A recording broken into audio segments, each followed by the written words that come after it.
Dahil Miyerkules ngayon, ibig sabihin, it's Wednesday, Pets Day.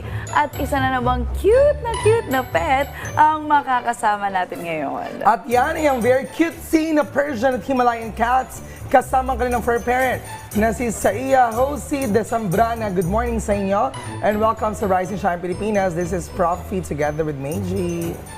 Hi, Josie! Hello! Hello! Good morning po! Okay. So, Good bagong morning. Thank you langoy for having us. Oo, hello.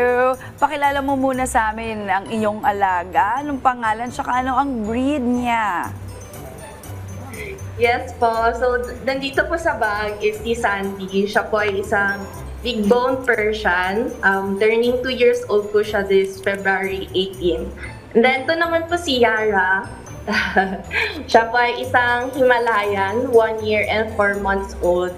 Actually, pusa po siya ng mom ko, but she was diagnosed kasi with cancer and recently passed away. So, ako na po yung nag-alaga sa kanya. Then, this one naman po, si Yuri, siya po ay isang exotic long hair. We're sorry to hear about that, pero we want to know, paano ka ba nagsimula sa pag-aalaga ng mga pusa at ano yung naging epekto sa iyo simula nung nag-alaga ka ng mga to? Yes po. I grew up na hindi po talaga mahilig sa pusa. I have this misconception na masungit po sila in general. But then, nakilala ko po kasi yung pusa ng pinsan ko and sobrang playful at lambing po nila. Pero one day, namatay po sila due to parvo. And that's the time na parang gusto ko rin ng sarili kong pusa.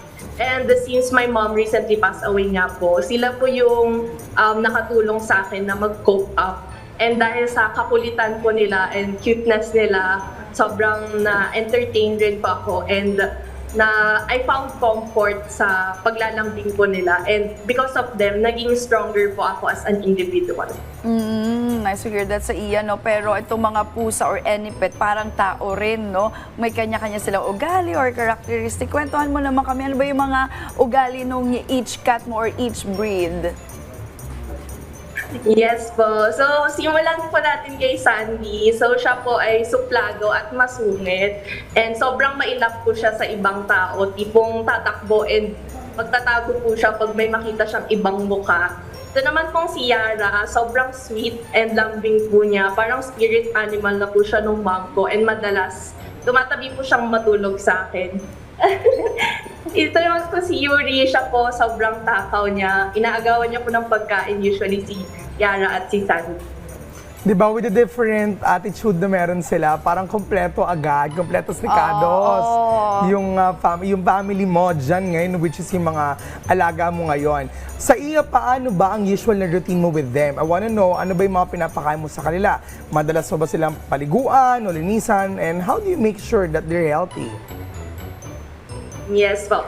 So, ang usual routine po namin every morning, pinapalabas ko po sila sa terrace para maarawan sila. And gustong-gusto kasi nila pinapanood yung mga ibon na dumadaan po doon. And pinapaliguan ko sila once a month.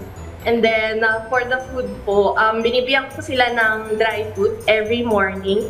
Wet food naman po ng lunch and dinner. And then, minsan, nilulutuan ko rin po sila ng kalabasa with atay ng manok or boiled chicken breast.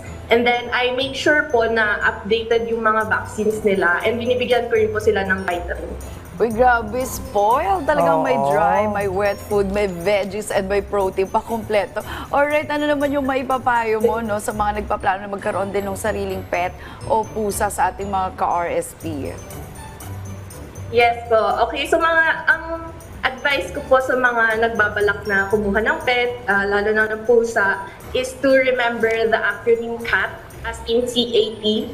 C stands for capability. You have to be capable na hindi lang po sila pakainin, kundi financially capable na ipa-vet po sila pag nagkasakit sila, ipa-vaccine, deworm, and even ipakapon sila if you have no plans for breeding. A naman po stands for assess. You have to evaluate kung yung environment po nila is suitable considering their breeds. Let's say for example, nasa mainit kayong lugar, hindi po advisable na kumuha po kayo ng mga long hair breeds kasi kung ano po yung init na nararamdaman nating tao, tripleng init po yung nafe-feel nila kaya sobrang magiging stressful po sila or even kakamatay pa po nila yung ganong classic environment. And kapag masikip naman rin po yung place nyo, hindi rin po advisable na kumuha ng large breeds like Maine Coons. So ayun po. Then last one is T, stands for time. You have to make sure na meron po kayong time to check on them, linisan sila, paliguan, and also play with them. Kasi with our busy schedule at the end of the day, inaantay rin po nila yung time natin na makipaglaro sa kanila. Alright, sa iya sa mga ka-RSP natin na gusto pa makita ang cuteness ng iyong cats, saan ba nila kayo pwedeng i-follow online?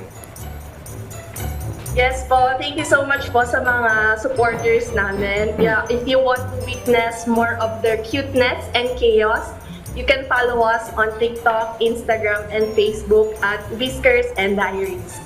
Alright, maraming salamat sa pagpapangiti sa amin this morning dahil sa mga cute mong mga cats. Again, Yeah. thank you and stay safe kayo dyan sa Baguio, sa iya.